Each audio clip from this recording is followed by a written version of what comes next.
नमस्कार, स्वागत है आप सबका हमारे खास कार्यक्रम देश देशांतर में। मैं हूं कवीन सचान और आज बात करेंगे कि वित्तीय सेक्टर में पिछले कुछ वर्षों में किस तरीके से वित्तीय संस्थानों पर संकट गहराया और इस संकट के गहराने के चलते एक बड़ा हिस्सा देश का, मैं कहूं कि चाहे वो अर्थव्यवस्था के लिहाज से हो या फिर जनसंख्या के लिहाज से, वो प्रभावित हुआ है और ये सिलसिला लगातार जारी है। ऐसे में सवाल खड़ा होता है कि इन संस्थाओं को रेगुलेट करने वाले जो नियामक हैं, जो संस्थाएं हैं, वो क्या कर रही हैं, किस तरीके से उन्हें दखल देना चाहिए था और क्या उन्होंने वो काम किया जिसकी जिम्मेदारी उनके ऊपर है, या फिर उनके पास ताकत या फिर पावर जिसे कहा जाता है उसकी कमी है या टूल्स की कमी है, और अगर कमी है तो किस तरीके के और उन्हें ताकत या टूल्स देने की जरूरत है, और अगर उनके पास पर्याप्त संसाधन या ताकत है तो इसके बावजूद वित्तीय सेक्टर के नियामक अपने उस काम को असली या अच्छी तरीके से अंजाम क्यों नहीं दे पाए, ये भी समझेंगे। हमारे साथ चार बेहद खास मेहमान इस चर्चा में शामिल हो रहे हैं। स्टूडियो में मेरे साथ मौजूद हैं अशोक कुमार झा साहब, former finance secretary government of India, बहुत स्वागत सर आपका। हमारे साथ अश्विनी कुमार हैं जो कि इकोनॉमिस्ट हैं, बहुत स्वागत है अश्विनी जी। और AK भट्टाचार्य सर हैं, एडिटोरियल डायरेक्टर बिजनेस स्टैंडर्ड से, सर स्वागत है। और मुंबई से हमारे साथ जुड़ रहे हैं अशोक नाग साहब जो कि फॉर्मर एडवाइजर RBI से, बहुत स्वागत नाग साहब आपका। शुरुआत मैं झा सर आपसे करना चाहूँगा, चाहे PMC का घोटाला हो, PNB का मामला हो, IL&FS हो, DHFL, लंबी फेहरिस्त, और ताज़ा मामला आता है यस बैंक का। अब सवाल ये सब कुछ हो रहा है उस देश में, और इसके लिए जब इस पूरे सेक्टर को मैं कहूँ कि जिसकी निगरानी या फिर चौकसी के लिए हमारे पास रेगुलेटर है, असल में रेगुलेटर के रोल किस तरीके से हैं और क्या ये उसके दायरे से बाहर थे जो संकट एक के बाद एक फाइनेंशियल सेक्टर के इंस्टीट्यूशंस पर देखा है? इसमें तो आपने दो सवाल पूछा है इसमें। एक तो बैंकिंग सेक्टर का रेगुलेटर कौन है और वो ठीक से काम किए कि नहीं। दूसरा NBFC का रेगुलेटर कौन है और वो उन्होंने काम ठीक किया कि नहीं। कुछ समय पहले तक तो NBFC का रेगुलेटर ऑल्दो RBI था, लेकिन they took it as a additional responsibility, not a direct responsibility. तो इसलिए NBFCs ज़्यादातर they went below the radar. जहाँ तक कि बैंक्स का है तो मैं तो ये समझता हूँ कि RBI के पास पावर्स एडिक्वेट हैं, और ये जो सिलसिला भी चल रहा है कि एक के बाद एक में प्रॉब्लम्स आ रहे हैं, PMC bank, yes bank, IL&FS वगैरह, इसका तो जहाँ तक मैं समझ सकता हूँ प्राइम कॉज ये है कि इकॉनमी का स्लो डाउन है। क्यों? जबकि कोई इंडस्ट्री कोई लोन अगर वो लेते हैं तो अगर ग्रोथ ठीक रहता है इकॉनमी का, उनका कंपनी का ग्रोथ ठीक रहता है तो लोन सर्विसिंग हो सकता है, उसमें कोई दिक्कत नहीं होती है। लेकिन जबकि स्लो डाउन हो जाता है इकॉनमी में, और अगर लोगों ने लोन लिया एक्सपेक्टिंग कि मार्केट विल ग्रो और मार्केट का ग्रोथ हुआ नहीं, तो उसमें प्रॉब्लम्स आ जाते हैं कि you have non performing assets with increase etcetera. जहाँ तक कि ये लेटेस्ट जो है आपका येस बैंक का जो सवाल है, इसमें probably RBI would have been a little more proactive। लेकिन इसमें फिर ये सवाल पैदा होता है ऑन द अदर साइड कि अगर उन्होंने ये चीज़ जो अभी किया 2 दिन पहले, अगर ये इन्होंने पहले किया होता तो देयर वुड बी क्रिटिसिज्म कि bank is itself trying to raise money और आप you are not giving them a fair chance to raise money. आप बीच में आप उनको टेक ओवर कर रहे हैं, तो वो दूसरे तरह का क्रिटिसिज्म आ जाता। तो on balance, I think RBI has acted with due diligence, due precautions they have taken. So I will not find any fault with the regulator. Okay. Bhattacharya साहब, झा साहब कह रहे हैं कि जब भी इकोनॉमी में डाउनफॉल है तो ये उसका एक साइड इफेक्ट है। अगर वाकई उसका साइड इफेक्ट है तो फिर रेगुलेटर की भूमिका क्या, और क्या इन बैंकों में या वित्तीय जो संस्थाओं में इस वक्त संकट देखा एक के बाद एक, ये महज इकोनॉमी के स्लो डाउन का असर है या फिर नियमों का पालन न करना और चेतावनी या फिर उसको नियमन करने वाली संस्थाओं का आंख बंद कर लेना है? देखिए, मैं समझता हूँ कि जो इकोनॉमिक स्लो डाउन, जो आर्थिक गतिविधियों में जो धीमीपन जो आई है, वो ज़रूर ये समस्या को और भी गंभीर बना दिया है। पर अगर आप बुनियादी तौर से देखें तो मैं समझता हूँ कि 3 समस्याओं का एक यहाँ पे आ रहा है, 3 समस्या तरफ के ये रेगुलेशन के बारे में। एक जो है आपने 3 संस्थाओं के उदाहरण दिए, एक तो है पंजाब महाराष्ट्र कोऑपरेटिव बैंक, दूसरा IL&FS और तीसरा आपने येस बैंक। ये 3 हमारे सामने PNB या PMC भी, मतलब कई सारे बैंकों की बात करें।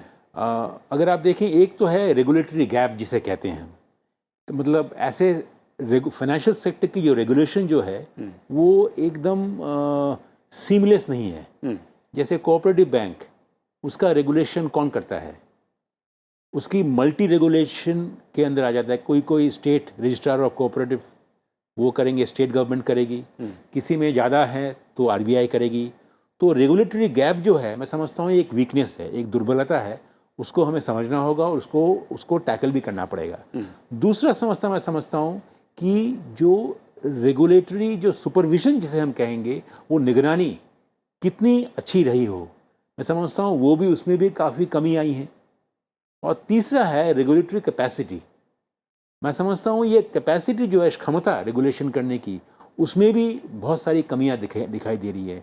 तो ये तीनों जो कमियां जिन्हें मैंने जिक्र किया, एक गैप और दूसरा सुपरविजन निगरानी और तीसरा जो क्षमता, ये तीनों मिलकर आज जो फाइनेंशियल सेक्टर में जो समस्याएं जो आ रही हैं, मैं समझता हूँ ये तीनों चीज़ों का इसका प्रतिफलन हम देख रहे हैं कि एक के बाद एक फाइनेंशियल सेक्टर की समस्या जैसा लगता है कि जा नहीं रही और बल्कि और भी गंभीर हो जा रही हैं। तो अगर हम रेगुलेटरी गैप की ओर बुनियादी सुधार करें, वो बहुत ज़रूरी है, थोड़ी बहुत सुधार हुआ है। और दूसरी बात ये है कि जो कैपेसिटी बिल्डिंग जो है, मैं समझता हूँ कि उसके में भी सुधार चाहिए। रिजर्व बैंक ऑफ इंडिया के पास कितनी कैपेसिटी है, या स्टेट, जैसे कि इस बजट में कहा गया था कि हाउसिंग फाइनेंस कंपनीज को RBI में लाया जाएगा, पर RBI की कैपेसिटी कितनी है? वो क्या हम चाहते हैं कि उसको, बहुत लोग कहते हैं कि मॉनेटरी पॉलिसी अथॉरिटी है, वो ज़्यादा टाइम मॉनेटरी पॉलिसी अथॉरिटी में ऐसे बिता देती है और रेगुलेशन का काम कम होता है। तो RBI की कैपेसिटी एक बहुत बड़ी एक चैलेंज आ गई है। और तीसरी बात, जो निगरानी की जो क्वालिटी है वो कैसी है कि येस बैंक में पिछले 4 साल से करीबन तो हम ये जानते थे कि येस बैंक का समस्या है, पर 4 साल में ये चीज़ पहले क्यों नहीं आई, एक्शन क्यों नहीं लिया गया? ये मैं समझता हूँ कि निगरानी की जो दुर्बलता है उसका भी एक प्रतिफलन है। तो मैं समझता हूँ कि तीनों दिशा में हमें काम करना चाहिए, जिससे कि रेगुलेटरी गैप, रेगुलेटरी कैपेसिटी और रेगुलेटरी सुपरविजन, ये तीनों चीज़ में और भी जो मजबूती आए। अशोक नाग सर, क्योंकि आप RBI के सलाहकार रहे हैं, एक आम व्यूअर के नज़रिए से मैं समझना चाहूँगा कि अगर हम एक के बाद एक इन संकट को देखें, वित्तीय संस्थाओं के, बैंकिंग सेक्टर को देखें, और बैंकिंग कई सारे बैंक, और हालिया जो मसला हो यस बैंक को लेकर है, जैसा कि कहा भट्टाचार्य सर ने बहुत अहम, कि अगर 3 या 4 साल पहले कोई चीज़ सामने आती है तो रेगुलेटर की भूमिका कहाँ पर शुरू होती है और उसकी भूमिका कहाँ पर जाकर ख़त्म हो जाती है, उसकी लिमिटेशंस क्या हैं? क्योंकि बार बार सवाल खड़ा होता है कि अगर साल दर साल लगातार घाटे बढ़ रहे हैं, क्या ऑडिट में वो चीज़ सामने नहीं आ रही है, या फिर रेगुलेटर के तौर पर RBI अपने रोल को सही वक्त पर उसने अलार्म नहीं किया, अलर्ट नहीं किया, या फिर मैं कहूँ कि जो बॉन्ड की बात होती है कि उसको बंद कर देना, उस पर रोक लगा देना, उस तरह के कदम उसने क्यों नहीं उठाए? देखिए, रेगुलेटर का एक समस्या है और मॉडल हजार्ड बोलता है, कब आप बोलेगा जे ये बैंक का कोई प्रॉब्लम है, ओके? आप RBI बोलेगा जे सपोज जे येस बैंक का प्रॉब्लम है, 2018 में उसका प्रोमोटर डायरेक्टर CEO को निकल दिया, राणा कपूर को। तब डेफिनेटली कुछ तो प्रॉब्लम था कि क्यों ए प्रोमोटर डायरेक्टर CEO को they declared not fit for the post, okay? But RBI ज़्यादा कुछ एक्शन लेगा, जल्दी लेगा तो प्रॉब्लम है, और देरी से लेगा वो भी प्रॉब्लम है। ये कैच 20 सिचुएशन। जल्दी आपको प्रॉब्लम को अनाउंस करेगा, कोई कदम RBI takes away, then people will say that is a problem. अभी देखिए, बैंकिंग इज अ ट्रस्ट। आप अभी जे डिसीजन RBI लिया था, उसके पहले जिसका मालूम था बहुत बड़ा depositor has taken away the money. Now RBI का ये जो कदम लिया, इसके बाद जब येस बैंक स्टार्ट होगा, कितना आदमी येस बैंक को ट्रस्ट करेगा? आप सोचिए, आपका यदि 1 करोड़ 2 करोड़ रुपया यस बैंक के है, आफ्टर यस बैंक का मॉरेटोरियम चला गया, आप क्या करेगा? आप तो आधा की पूरा money take away from there, put somewhere else, unless it is march to State Bank of India something. As a bank, continuation will be a big problem there. So ये moral hazard है regulator को every country में, कि कितना जल्दी ये whistle करेगा जो ये बैंक का प्रॉब्लम है. एक जिनिस देखिए, दी यस बैंक का 2019 मार्च का जो एनुअल रिपोर्ट है, वो एनुअल रिपोर्ट में 16.5% बोला है जो capital adequacy ratio. Capital adequacy ratio 16% is very high. 16.5% meanings that ये बैंक का कोई प्रॉब्लम नहीं है. मार्च 19 का 16.5% है. 3.22% था gross NPA rate. Total asset जो है, टोटल जो एसेट है उसका ओनली 3.2% था स्ट्रेस्ड एसेट जिसका प्रॉब्लम है. सितंबर 2019 में वो हो गया 9.7.93 और समथिंग लाइक दैट, डबल हो गया. कैसे? एक क्वार्टर में. प्रॉब्लम था. मेरा सोचा ये खामती था आरबीआई का सुपरविजन के. आरबीआई गाइडलाइन देता है, ऑडिट करता है, बट ये पोस्ट फैक्टो. और वो क्या होता है, जो आरबीआई को मालूम नहीं था जे कैसे यस बैंक का अंदर एनपीए को मैनेज करता है by greening, evergreening. I have my personal knowledge that एक बैंक, एक सपोज एक पर्टिकुलर अकाउंट में एनपीए होना चाहता है, 90 डेज, ये 31 मार्च ये एनपीए डिक्लेयर करने हैं. उसको पहले क्या करेगा Yes Bank? They will give loan to एक related party so that money comes back within 3 days to the yes bank, and that does not become NPA. Now ये जो information market में था, ये information के RBI के मिला था. RBI has the market intelligence. RBI का if you go to a bank audit करने का जो तरीका है, वो तरीका में आपको knowledge नहीं होता है कैसे बैंक internally function करता है. ये knowledge को जब तक नहीं मिलेगा, आपको स्टैंडर्ड ऑडिट फंक्शन में ऐसे खाली नंबर दिखेगा. 16.5% एक बैंक का कैपिटल एडिक्वेसी रेशियो है, वो बैंक कैसे 6 महीने में कम मॉनिटरिंग. ये तो और गंभीर सवाल है कि अगर रेगुलेटर के पास इंटरनल फंक्शनिंग बैंक में जो आपने कहा जिसका जिक्र किया वो अगर दिख रही है, तो फिर ऐसे में अश्विनी जी रेगुलेटर के लिए चैलेंज और बड़ा है कि इंटरनल फंक्शनिंग अगर किसी एक क्वार्टर में, और सीएलआर को देखते हैं परसेंटेज ठीक दिख रहा है और अचानक 2 महीने में एकदम से हाई हो जाता है, और जो उन्होंने कहा कि फंक्शनिंग किस तरीके से अंदर चल रही है उसकी जानकारी क्या वाकई आरबीआई को है, रेगुलेटर को है, और अगर इस तरीके से वित्तीय संस्थाओं में सिस्टम काम कर रहा है तो और ज़्यादा अलार्मिंग है. निश्चित रूप से, लेकिन मैं इस पर थोड़ा सा एक डिफरेंट ओपिनियन रखता हूँ. मुझे लगता है कि प्राइवेटाइजेशन के बाद से, अगर 91 के बाद से कहीं जो हमारा इकोनॉमिक मॉडल है उसमें जिस तरह से प्राइवेट बैंक्स के आने के बाद से एक रेगुलेटर की भूमिका बनती है, और प्राइवेट सेक्टर जिस तरह से काम करता है, और कभी कभी क्योंकि वो ग्रीडी होता है उसको रेगुलेट करने की ज़रूरत है, लेकिन उसको रेगुलेट करने में मुझे लगता है कहीं ना कहीं उस तरह की भूमिका चाहिए रेगुलेटर को जो एक अंपायर की भूमिका होती है, जहाँ उसको लगता है कि प्राइवेट प्लेयर्स आराम से खेल सकते हैं, लेकिन अगर वो कहीं फाउल करते हैं तो फिर वो उनके लिए रेगुलेटर का काम आता है. जब तक वो फाउल नहीं करते हैं, फाउल डिक्लेयर नहीं होता है, तब तक रेगुलेटर को बहुत ज़्यादा उसमें इंटरवीन नहीं करना चाहिए. और जहाँ तक मुझे लगता है आरबीआई ने बहुत ज़्यादा इसीलिए पहले इंटरवीन नहीं किया, क्योंकि पूरा जो प्राइवेट सेक्टर है जिस ट्रस्ट फैक्टर पर चलता है, वो ट्रस्ट कहीं ना कहीं एकदम से डाउन जाता है अगर आरबीआई की इंटरवेंशन दिखाई देती है.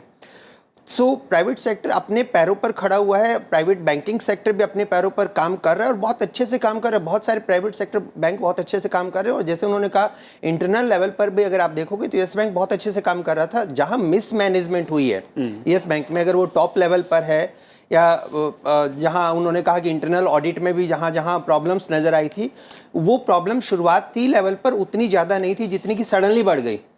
सो इकोनॉमिक स्लो डाउन का भी शायद उतना असर नहीं है जितना कि कॉन्फिडेंस एक कहीं ना कहीं थोड़ा लो हुआ है.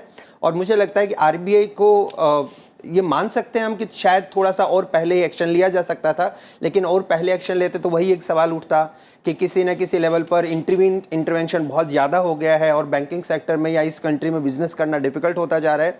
वो मैसेज भी नहीं देना है, प्राइवेट सेक्टर को कंट्रोल नहीं करना है, लेकिन कहीं ना कहीं जो गलतियां हैं उसको करने से रोकना है।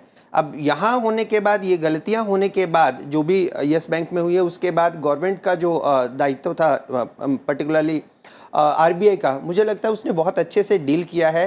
जितना फास्ट एक्शन इसमें लिया गया है अभी 2 दिन पहले, वो सही समय है। एसबीआई को लेकर के आना, साथ में 49% शेयर होल्डिंग उसकी करना, एसबीआई के साथ आते ही और आरबीआई के इस इंटरवेंशन के बाद अगर वो कॉन्फिडेंस वापस आता है और 2450 करोड़ रुपए के आसपास अगर बैंक में एसबीआई के थ्रू वापस आता है, वो कैपिटल की जो अभी शॉर्टेज है वो अगर अभी एकदम से उसको थोड़ा सा सहारा मिलता है उस चीज़ का, तो वो बहुत बड़ा फायदा होगा। दूसरा, अगर एसबीआई बीच में है तो लोगों में एक ट्रस्ट फैक्टर आएगा कि हाँ, इस बैंक के साथ इतना कुछ प्रॉब्लम है नहीं।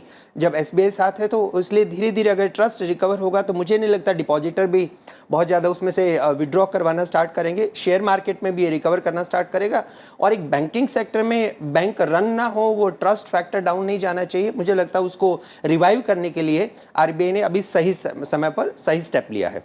लेकिन भट्टाचार्य सर, अगर मैं इन तमाम नामों के एक साथ देखूं, आप पीएनबी से आईएलएफएस, डीएचएफ, पीएनबी, यस बैंक हो गया और इसके अलावा कई सारे छोटे छोटे सहकारी बैंक, अगर हम ट्रस्ट फैक्टर को मेंटेन करने के लिए एक रेगुलेटर किस समय पर ऑब्जेक्शन करेगा, इसको सोचेगा, और बार बार इसलिए कर रहा हूँ कि कई सारे बैंकिंग संस्थाओं को मदद देने के लिए सरकार को या फिर रेगुलेटर को एसबीआई या दूसरे फंड्स के जरिए उसको आगे लाना पड़ रहा है। तो टैक्स पेयर के मनी से ट्रस्ट को बिल्ड करने के लिए या मेंटेन करने के लिए कब तक हम सपोर्ट सिस्टम के सहारे जिंदा रखेंगे फाइनेंशियल सेक्टर की असल चुनौती जो है उसको डील करने की बजाय? देखिए, मैं ये मानता हूँ, आपने बड़ा अच्छा सवाल रेज किया है। मैं मानता हूँ कि जो रेगुलेटरी एक्शन है हर वक्त दिखनी नहीं चाहिए। अगर आप रेगुलेटरी एक्शन बाहर दिखाया जाएगा तो उससे मैं मानता हूं कि उसमें जरा कॉन्फिडेंस लेवल में आ सकती है, शक्ल आ सकती है। पर रेगुलेशन सिर्फ दिखाने के लिए नहीं है, काम में भी है। मैं समझता हूं कि ऐसे बहुत सारे, जैसे इंस्पेक्शन रिपोर्ट्स, बैंक के इंस्पेक्शन रिपोर्ट्स, इंटरनल मैकेनिज्म के इंस्पेक्शन रिपोर्ट्स, हर क्वार्टर में इंस्पेक्शन के रिपोर्ट्स के क्या कह रही थी, उसके रिपोर्ट के ऊपर क्या एक्शन लिया गया था इंटरनली। मैं समझता हूँ येस बैंक का आप छोड़ दीजिए, पर सारी बैंकिंग व्यवस्था में जो इंस्पेक्शन रिपोर्ट की जो एक डिसिप्लिन जो है और उसके ऊपर कार्रवाई करने की डिसिप्लिन जो है, उसमें मैं समझता हूँ कि एक रेगुलेटरी कैपेसिटी का ज़रूर एक सवाल उठता है कि हम क्यों, आज आप येस बैंक की बात कर रहे हैं, 1-2-3 साल पहले आप और दूसरे कोई बैंक की बात कर रहे हैं। तो मैं समझता हूँ कि जो इंस्पेक्शन रिपोर्ट का जो एक कल्चर जो है उसको हम किस तरह से और भी उसको मजबूती दें। एक तो पहला सवाल ये है, और दूसरा सवाल ये है कि हम फाइनेंशियल सेक्टर इंसॉल्वेंसी के बारे में हम इतने पीछे और इतना नर्वस क्यों दिखते हैं। हम फाइनेंशियल सेक्टर एक ऐसा सेक्टर है, उसकी इंसॉल्वेंसी रेजोल्यूशन का जो एक लीगल प्रावधान होना चाहिए था वो अभी तक क्यों नहीं आया, ये बहुत बड़ा सवाल है। ये प्रपोजल लाया गया था पर वो कंट्रोवर्सी में फंस गया था कि डिपॉजिटर्स के मनी भी विल बी शेयर हो जाएगी, वो बेल इन प्रोविजन के लिए वो बंद करा गया। पर उसके बाद भी बहुत समय बीत गया है, पर हमें अभी भी फाइनेंशियल सेक्टर इंसॉल्वेंसी रेगुलेशन की जो एक कानून की बहुत सख्त ज़रूरत है, जिससे कि ऐसा ना लगे कि आज एसबीआई का शेयर होल्डर ये सोचे कि भाई मेरे बैंक को लेकर आप एक जो बैंक जो अब दलदल में फंस गया है उसको क्यों बचाने जा रहे हैं। बिल्कुल, तो ये एक शेयर होल्डर का भी एक राइट है।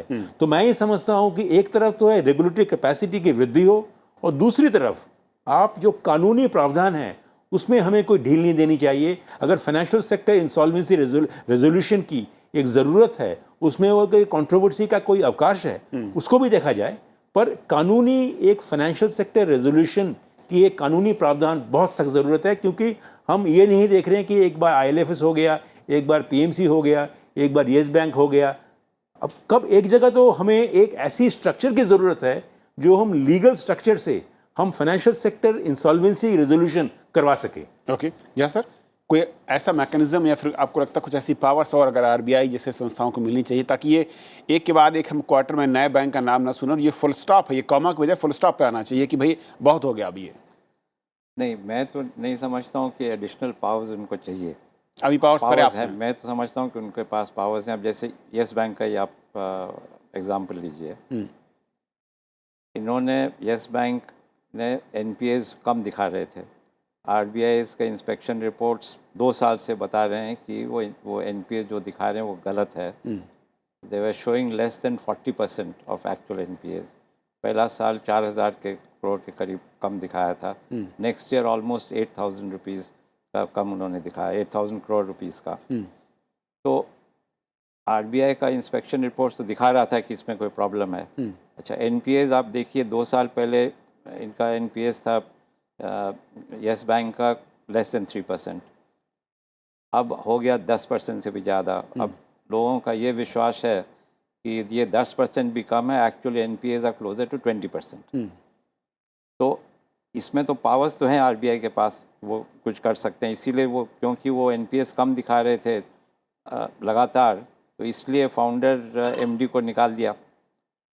आरबीआई ने एक्सरसाइज किया पावर्स और उनको कंटिन्यू करने नहीं दिया। यही एक सवाल ये है सर कि जब अगर आरबीआई को लगा अपनी इंस्पेक्शन रिपोर्ट में कि कुछ गलतियां हो रही हैं या कुछ ऐसा है जो कि बताने से छुपाया जा रहा है, वहाँ पर किस तरह की कितनी पावर्स है? क्या सिर्फ मैं कहूँ कि सीईओ या प्रमोटर को बदलना यहाँ तक ही काफ़ी था, इससे और ज़्यादा कड़े कदमों की ज़रूरत थी और वो आरबीआई कर सकती थी, या किसी की रिकमेंडेशन या किसी और के पास पावर थी? नहीं, इसमें मुश्किल ये है ना कि अगर आरबीआई उस समय, apart from removing the founder director MD, अगर कुछ ज़्यादा सख्त अगर वो स्टेप्स लें तो confidence in the bank will come down. Public perception ये हो जाएगा कि बैंक में बहुत गोलमाल है।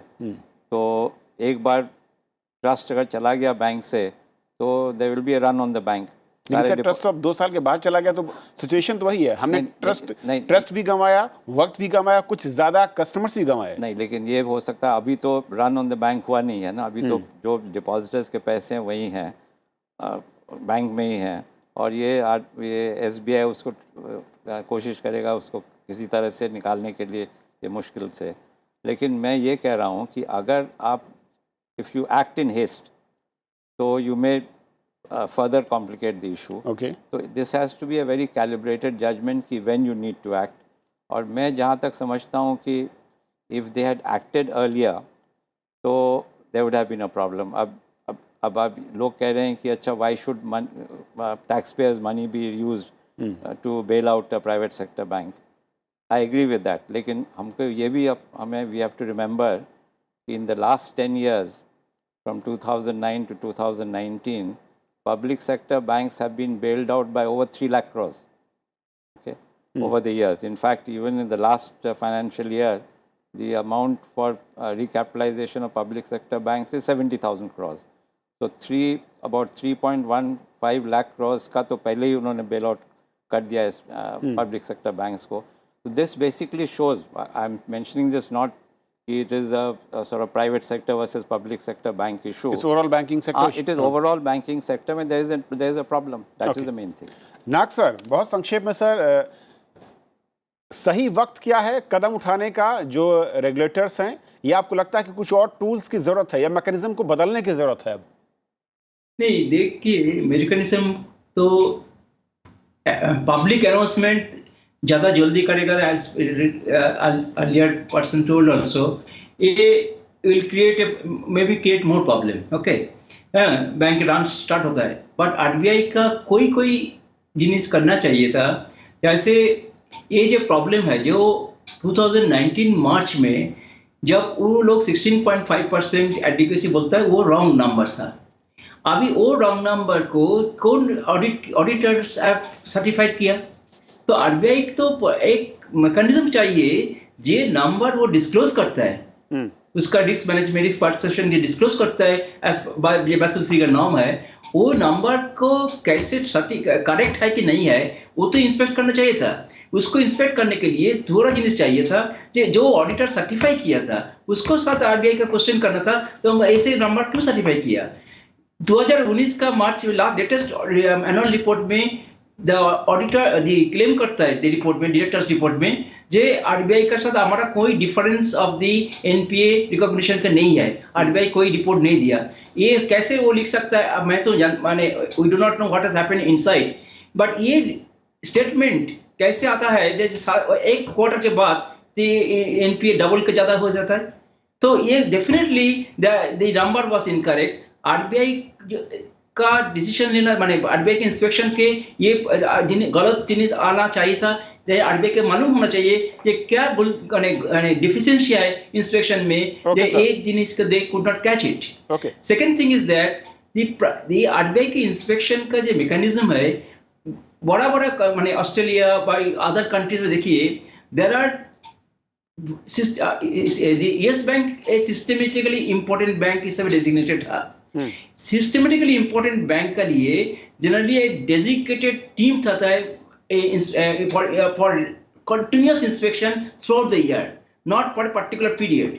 सो ज्यादा के this kind of large bank के लिए आरबीआई का एक सिस्टमेटिकली इंपॉर्टेंट बैंक के लिए continuous kind of dedicated team चाहिए इंस्पेक्शन के लिए। क्या होता है, मार्केट इंटेलिजेंस क्या बोलता है, डीएस बैंक का जो प्रॉब्लम था आज 2 साल में था, मार्केट जानता है, बट आरबीआई को internally they could have taken lot of actions to. चलिए नायक साहब, वक्त कम है, लेकिन जो आपने कहा और साथ साथ में अगर उसमें जोड़ना चाहूँ, जो सीवीसी की रिपोर्ट है वो भी इशारा करती है साफ तौर पर कि अगर संस्थाएं, जांच संस्थाएं थोड़ी अलर्ट रहती तो इससे पहले कई सारे जो बैंकों में इस तरह के संकट आए उनको टाला जा सकता था या उनको कम किया जा सकता था उसके खतरे को। देखना होगा कि वाकई क्या रेगुलेटर अपनी भूमिका निभा रहे हैं या फिर कहीं ज़्यादा तत्परता और सही टाइमिंग की जरूरत है। बहुत बहुत शुक्रिया आप सभी मेहमानों का हमारे साथ इस चर्चा में शामिल होने के लिए। तो फिलहाल आज इतना ही, नमस्कार।